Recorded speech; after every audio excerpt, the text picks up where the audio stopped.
Hello, everyone. My name is Gus. Hi, I'm Woody. Today we have, I think, another horrible story of somebody who died either in a cave or cave diving or a dry cave. I'm not sure, but this was suggested through our website, divetalk.com, and we're gonna react to it. I have no idea if this is AI, non-AI. Don't beat us up in the comments. You don't want to say anything. Nice hat. I don't. I mean, What do you like how I look at it or anything? I mean, it's a nice hat. The first thing people are going to ask is, where can I buy the hat? It's not for sale. This is Jorge. Our friend Jorge made it for us. So, thank you, Jorge, by the way. But let's give it a shot and see. The orange is, it's interesting. You're 30 feet from the cave entrance. Daylight is right there. But the water in Long Churn Cave is rising fast. Your Long ropes are Churn? tangled, and two cavers, one experienced, one on her very There's a first waterfall. trip, are about to Oh, drown boy. beneath the Yorkshire Dales. Yorkshire. On England December again, so it's cold. 27th, 2007, two colleagues set out for what was supposed to be an introductory winter caving trip beneath the Yorkshire Dales. Okay. The location was Long Churn Cave, a sprawling limestone system etched beneath the flanks of Ingleborough. For generations, Oh. Long Churn had been a training ground, wide passages, optional challenges, a place where beginners could safely learn the underground world. This. But that reputation is a trap. Nature doesn't have a beginner mode. When the hydrology shifts, a training ground can become a terminal tomb in mere seconds.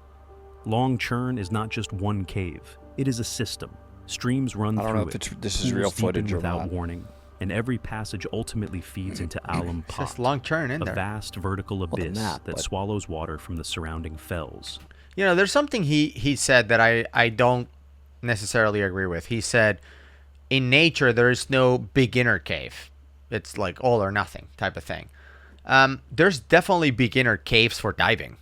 There's beginner caves for spelunking, because I remember when I did Has it to be. with Dave, he would be like, we would progress to Yeah. the harder ranked numbering system, harder ranked caves. Do they come ranked like ski slopes, like double black diamond? and all No, that it's stuff? a number ranking. I don't remember the number ranking system.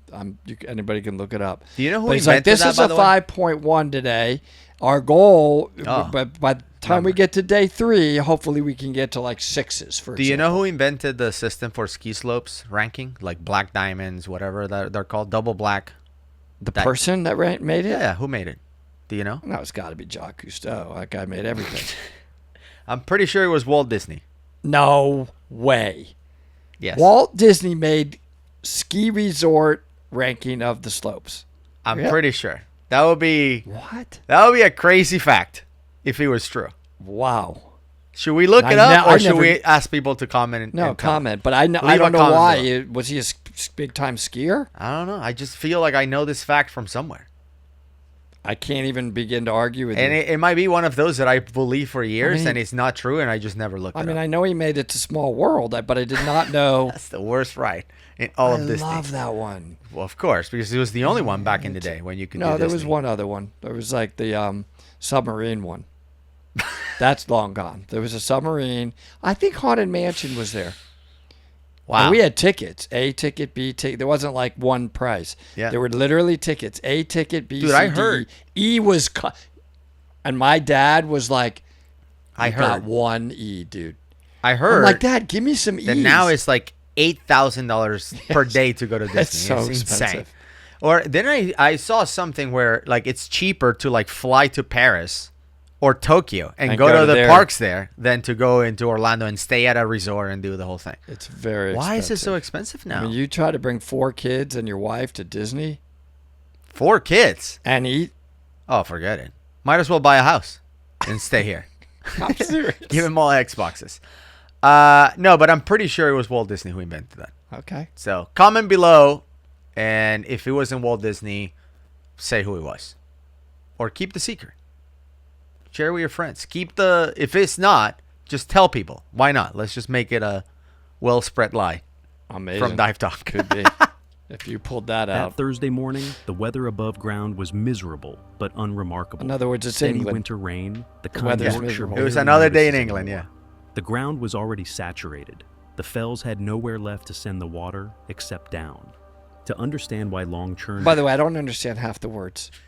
There are all these British. What's a fells? Fells? The fells? I don't know what they're talking about. Who knows? Became a death trap, you have to understand the karst topography of the Yorkshire Dales. The limestone here isn't a solid block of stone. It's more like a giant, prehistoric Is that Stonehenge? sponge. Over millions of years, acidic rainwater has eaten away at the rock, Oh, great. creating a vertical plumbing system that covers the entire hillside. On a normal day, the limestone absorbs the rain, but on December 27th, the ground was already at its limit. It was saturated.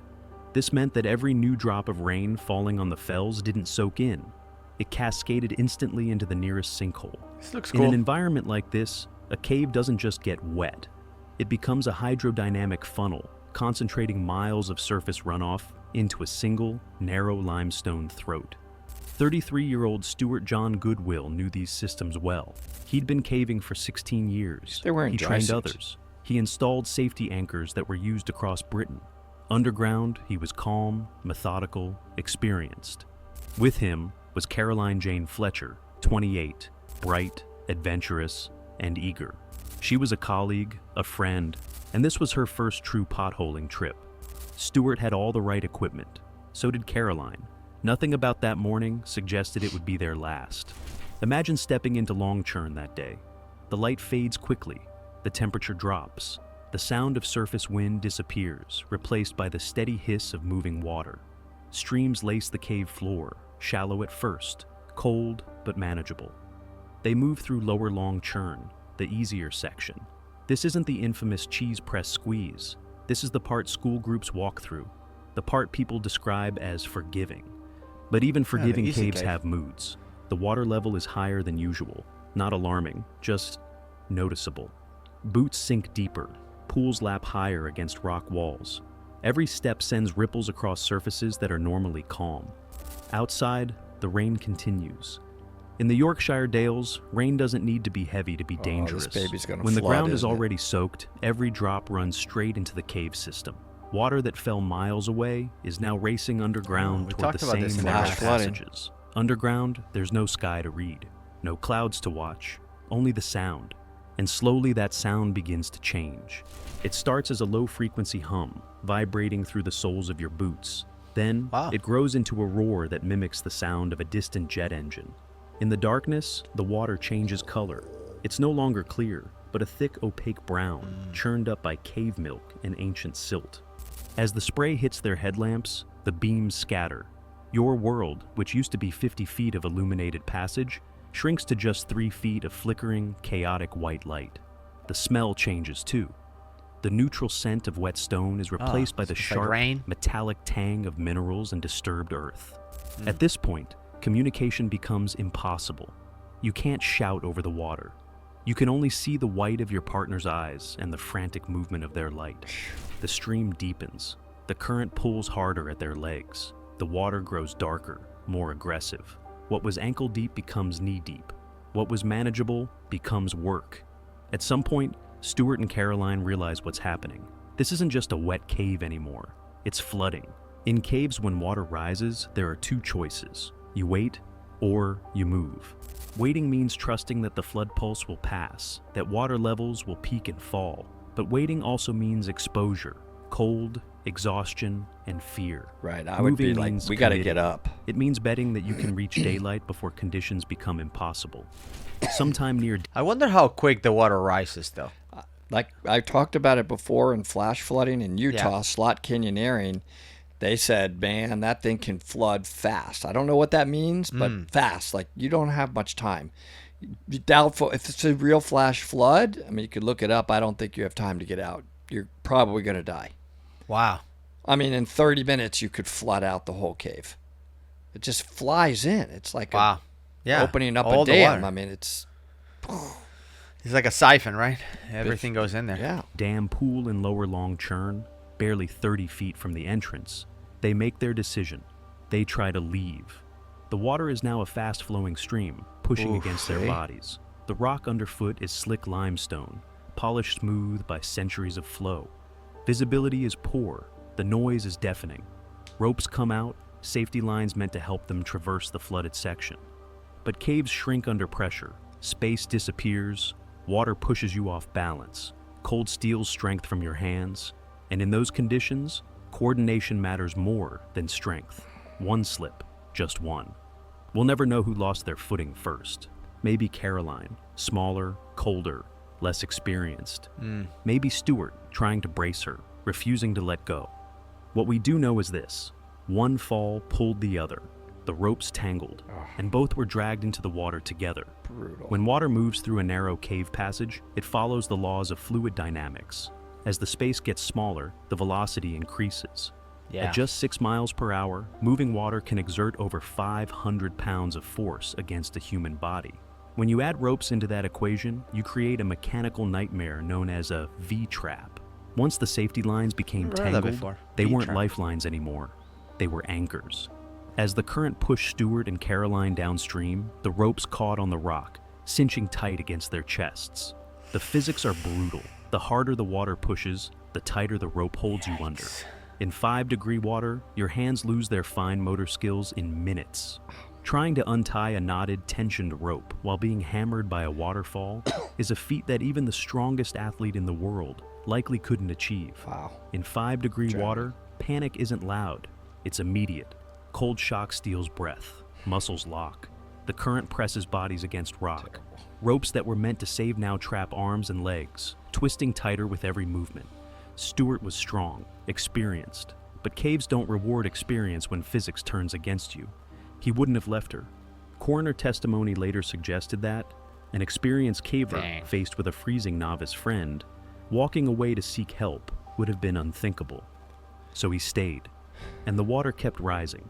Above them, rain continued to fall across an entire amphitheater of fells, all draining into the same underground bowl. The streamway transformed into a torrent. So he could have left, but he decided to stay with her?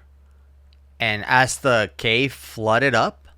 I guess. Sounds like it, maybe they thought they could get to higher ground, but is she already, it's just brutal. The whole thing is it's a mess. It's terrible. Filling the passage almost completely. Air pockets vanished. The cave, once an introduction, became a trap. Flood. By the time rescuers arrived hours later, the system had already claimed them. Stuart's wife raised the alarm just after midnight when he failed to return home. By 1 a.m., the cave rescue organization mobilized. 20 experienced rescuers descended into the flooded system, moving quickly, knowing every minute mattered. At 3:20 a.m., they found them, tangled together in the streamway of Lower Long Churn, still wearing helmets, still tied into the ropes. Both had drowned. They were less than a minute from the entrance. The verdict, delivered later by the coroner, was accidental death. No equipment failure, no recklessness, just a sequence of decisions made under pressure, inside a system that changed faster than anyone expected. That really They were sucks. less than a minute away from daylight. But underground, being close to the exit doesn't mean you're close to safety. Wow. Yeah. That's terrible, dude.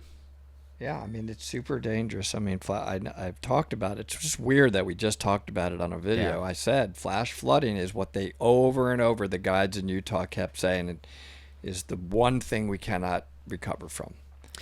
I wonder how many people have run into this situation and then made it out. Like, they were strong enough to climb out. They were like, how many close calls in history have been happening after flash flooding, and we just don't talk about them because they made it out, and they're just like, they high-five each other on the way out, like, whoa, that was a close one, huh? Let's go grab a burger. Sure, like, I don't know. Like, it's... The guides would know, right? The professional guides out there, I'm sure they've been caught before. Yeah. Like I said, from what they told me, the hard part is you can rain very far away from where you're at, and it's coming your way.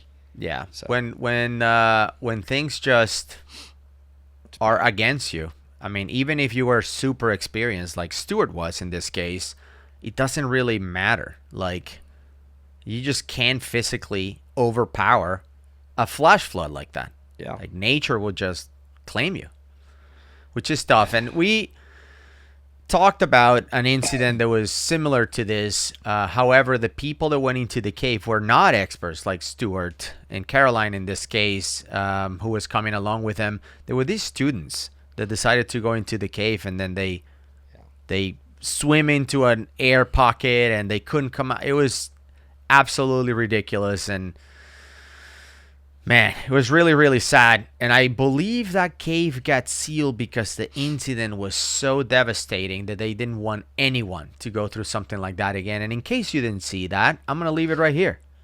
It was a crazy incident. I just remember you talking about staying behind because you were going to eat some stroganoff or something, beef stroganoff, and that's why you missed out, which was a good thing. That's not a difficult decision. It was a good thing. But beef check it out. stroganoff, pure with like the brown gravy. Oh, you'll see me this evening. Bye, guys.